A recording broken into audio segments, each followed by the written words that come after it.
तो कैसे बच्चे, आप सब उम्मीद करते हैं अच्छे होंगे, स्वस्थ होंगे, मस्त होंगे, अपनी पढ़ाई में व्यस्त होंगे, पढ़ाई कर रहे होंगे जबरदस्त तरीके से। तो आप देख रहे हैं कि प्रॉपर वीडियो आ रही है। इधर मैथ की वीडियो आने में थोड़ा लेट हो गया था, बट अब हम लोग करेंगे क्या, हम लोग वन शॉट में सारी चीजें खत्म करते चलेंगे। वन शॉट बोले तो एक ऐसी वीडियो होगी जिसमें आपकी उस चैप्टर की पूरी थ्योरी होगी, पूरी की पूरी थ्योरी होगी, क्योंकि आप जान रहे हो कि थ्योरी जैसा कुछ है नहीं, बट थोड़ी बहुत जो थ्योरी है उसको हम लोग देखते जाएंगे। और दूसरी जो वीडियो होगी उसमें आपके उन थ्योरी से रिलेटेड मतलब ऐसे क्वेश्चन होंगे जो कि टॉप 10 या टॉप 20 ऐसे क्वेश्चन होंगे जो आपके पूरे चैप्टर को समराइज करेंगे, ठीक है। और उससे आपका चैप्टर भी खत्म हो जाएगा। और साइड बाय साइड मैं जल्द ही जल्द, मतलब ये केवल बोल नहीं रहा हूं, ये जल्द ही जल्द उसकी पीपीटी सारी तैयार हो गई है ऑलमोस्ट। जल्द से जल्द मैं आपको एक प्रैक्टिस सेशन लाने वाला हूं, जो कि आप देखिएगा, ये डेली लाइव होगा, डेली लाइव होगा। और ये प्रैक्टिस सेशन होगा लाइव, या हो सकता है रिकॉर्डेड भी हो, कुछ वो लाइव मिल जाए, जैसा भी होगा हम लोग देखते चलेंगे। और वो प्रैक्टिस क्वेश्चन में जो अब तक के आ चुके क्वेश्चन है वो सारे आपको दिखेंगे, मतलब पीवाईक्यू आपको मिलेंगे, ठीक है। तो चलिए स्टार्ट करते हैं। आज आज हमारा एपी है, ठीक है। तो सबसे पहले बच्चा देखो सीक्वेंस क्या होता है, ठीक है। तो आपको पता होना चाहिए कि सीक्वेंस का मतलब क्या होता है। तो बच्चा सीक्वेंस का मतलब कुछ नहीं होता है, बस आपको देखो, कुछ नहीं का मतलब ये मत करना, ये तो मेरी एक तरफ से मतलब तकिया कलाम हो गया है कि कुछ नहीं होता है, ये क्वेश्चन में कुछ नहीं है, ये ऐसे हो जाएगा वैसे हो जाएगा। बट कुछ नहीं से मतलब है कि सीक्वेंस का मतलब कोई एक ऐसा, कोई एक ऐसी चीज जिसमें एक सीक्वेंस बन रहा हो। सीक्वेंस कुछ भी हो सकता है, जैसे कोई एक सीरीज दे दी जाए उसमें चीजें प्लस होती जा रही हैं, कोई एक सीरीज दे दी जाए उसमें चीजें माइनस होती जा रही हैं। जैसे कि मैंने मान के चलिए लिखा 0, फिर यहां -1, -2, -3, -4, ये भी एक सीक्वेंस है। मैंने लिखा 2, 4, 6, 8, ये भी एक सीक्वेंस है। तो सीक्वेंस का मतलब केवल एक ऐसी चीज होती है जो फॉलो हो रही है, वो फॉलो होती जाए, बस, और कुछ नहीं सिवाय उसके, ठीक है। दूसरी चीज देखते हैं, प्रोग्रेशन क्या होता है।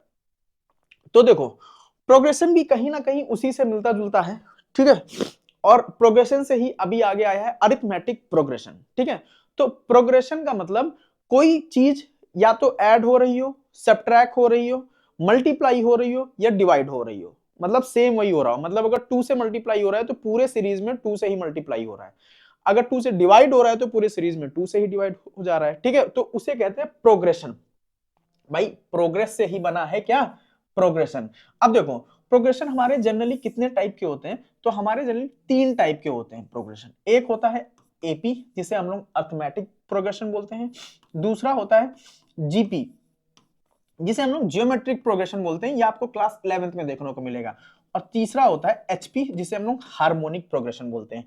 तीनों में थोड़ा ही सा डिफरेंस है, ज्यादा डिफरेंस नहीं है। एपी में आप जानते ही हो क्या सेम रहता है, इसमें जो डिफरेंस रहता है वो कैसा रहता है, कॉमन रहता है। मतलब डी जो होता है वो पूरे सीरीज में सेम होता है। जीपी में क्या चीज होता है, जीपी जो होता है रेशियो सेम रहता है,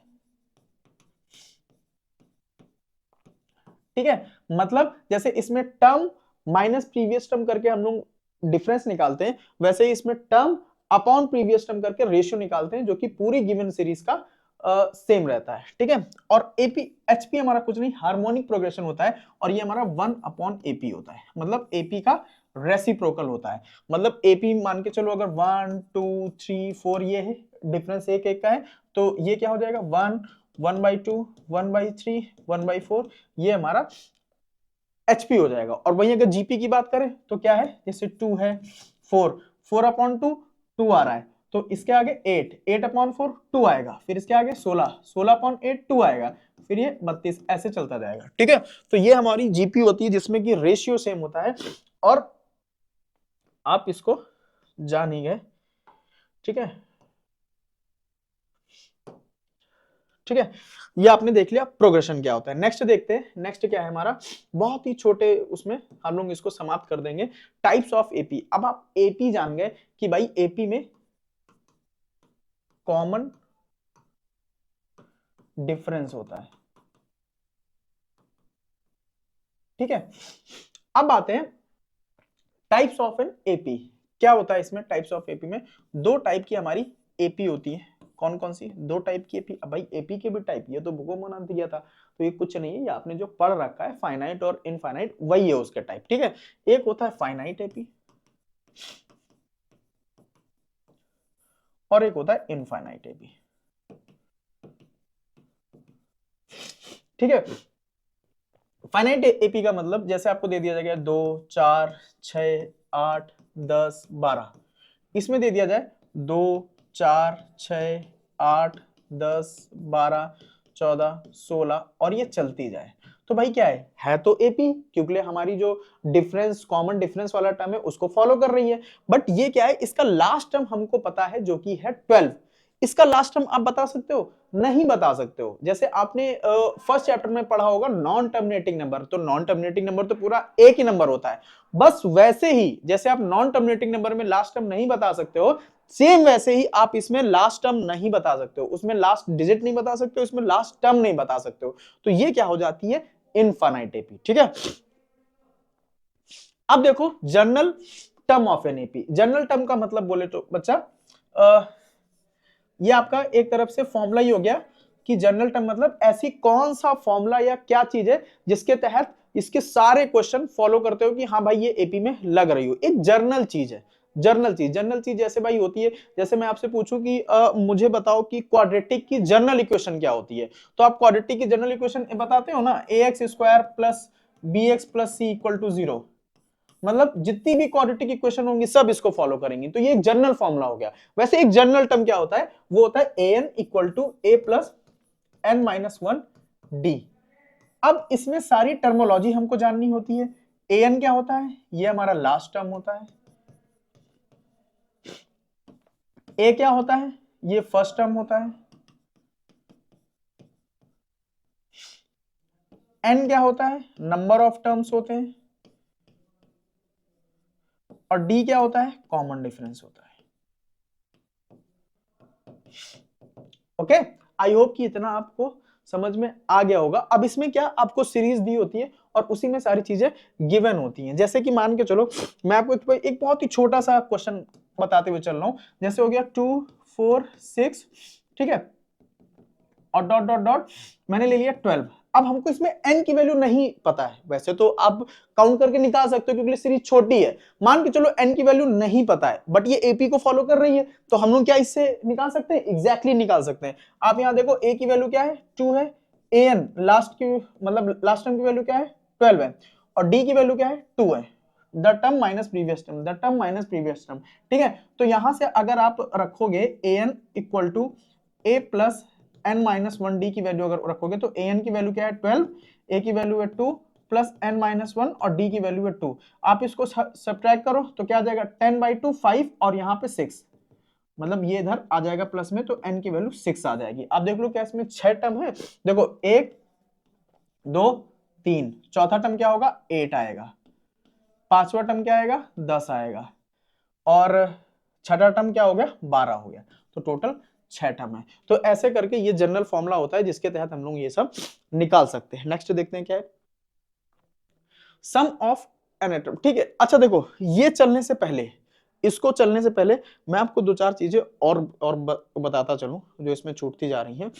क्या छूटता जा रहा है, ये तो पूरा लास्ट टर्म वाला हो गया, ठीक है।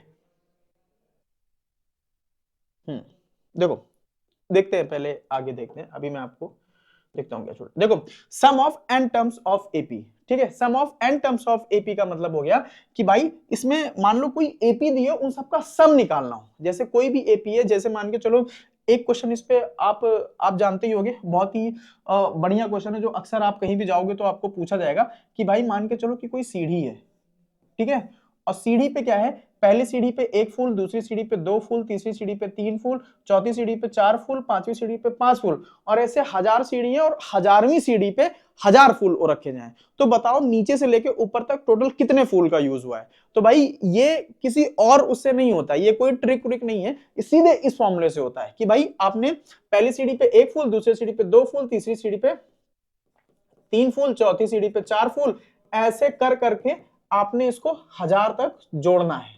ठीक है, अब इसका 1000 ऑप्शन कतई नहीं होगा क्योंकि भाई 1000वीं सीढ़ी पे ही 1000 फूल हो जाएंगे, तो फिर कैसे होगा। ठीक है, तो देखो, तो इसको करने का फॉर्मूला क्या होता है, Sn की हमारी वैल्यू होती है n/2 2a plus n-1 d। इस फॉर्मूले में अगर आप रखोगे सीधे आपको आंसर पता चल जाएगा। बट आप देखो अगर हम लोग इसी को थोड़ा सा चेंज करें, थोड़ा सा चेंज करने का मतलब है कि n/2 और इसको 2a को हम लोग लिख ले a plus a plus n-1d। और अभी आप देख क्या है बच्चा, ये क्या होता है, ये हमारा l होता है, जिसको हम लोग ने an भी देखा था। ये देखो यहाँ पे इसको हम लोग ने l लिखा था, an को हम लोग l भी लिख सकते हैं, ठीक है। तो ये हमारा होता है l, तो Sn की value n/2 a plus L भी होती है। ये कब लगाते हैं, जब हमको फर्स्ट टर्म और लास्ट टर्म गिवन होता है। इसमें फर्स्ट टर्म और लास्ट टर्म गिवन है, आप चाहो तो इसको इसी से निकाल सकते हो। क्या है इसका फॉर्मूला, n/2 n/2। अच्छा इसमें देखो पहली बात हमको n भी नहीं पता है, n भी नहीं पता है। आप देखोगे तो वैसे तो आ जा रहा है, बट आप चाहो तो निकाल भी सकते हो किससे, an वाले फॉर्मूले से। क्या होता है, an equal to a plus n-1, d की वैल्यू क्या है 1 है। तो यहां से गया तो 999 और 1 इधर आएगा प्लस में हो जाएगा, तो n की वैल्यू 1000 हो जाएगी। अगर कहीं भी आपको दिक्कत आ रही कि भाई मेरे को श्योर नहीं कि इसमें 1000 है कि क्या है, तो आप सीधे फॉर्मूले में रख के निकाल लो। तो देखो n की वैल्यू क्या है 1000 अपॉन 2, a की वैल्यू क्या है 1 और l की वैल्यू क्या है 1000। सीधे यहाँ पे रख दो 1000 और ये क्या आ जाएगा 1001 और ये अपॉन 2 है, तो इसको इससे कैंसिल आउट कर दिया। क्या हो जाएगा, लास्ट में 0 0 आ जाएगा, 5005। टोटल इतने फ्लावर्स उस पे लगेंगे। अच्छा अब देखो एक चीज और, इससे पहले जो मैं आपसे बोलना चाह रहा था, क्या बोलना कि भाई जनरल टर्म क्या होगा। तो पहला टर्म हो जाएगा a, दूसरा टर्म हो जाएगा a प्लस डी, तीसरा टर्म हो जाएगा a प्लस 2d, तो चौथा टर्म हो जाएगा a प्लस 3d। मतलब जो भी बोलता जाएगा, जो भी टर्म बोलेगा वहां पे d की एक वैल्यू कम होगी। मतलब अगर वो 10वां टर्म बोलेगा, मतलब a 10 बोलेगा, तो हम लोग किसकी वैल्यू निकालेंगे a प्लस 9d। अगर a 1000 बोलता है तो हम लोग किसकी वैल्यू निकालेंगे बच्चा, a प्लस 999d। मतलब जो भी यहां टर्म होगा उससे एक कम यहां पे आएगा। इसी के ब्याह पे तो हमारा an equal to a plus n-1d का फॉर्मूला बना है, ठीक है। अब देखो, अब अगर हमको 3 टर्म मानने हो एपी में, 3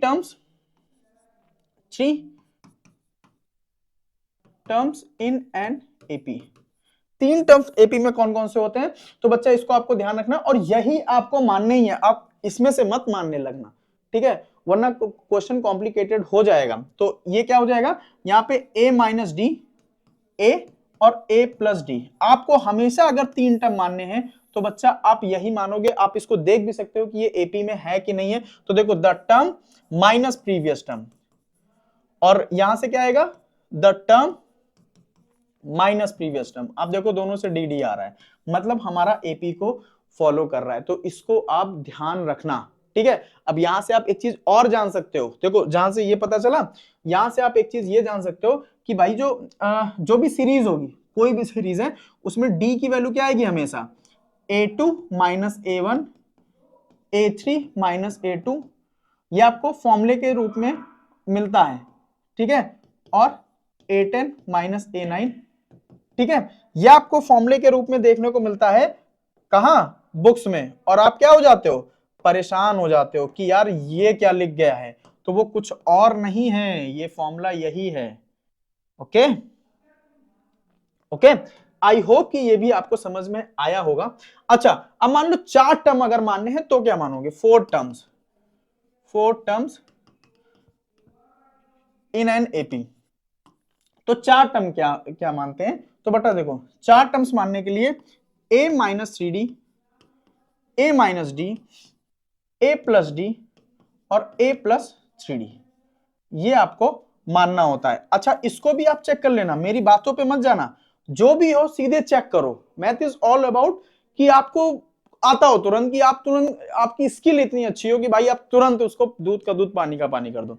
चेक कर लो, the term minus previous term minus A plus 3d, ये इक्वल होना चाहिए the term minus previous term a plus D minus A plus D, और ये इक्वल होना चाहिए the term minus previous term, ठीक है।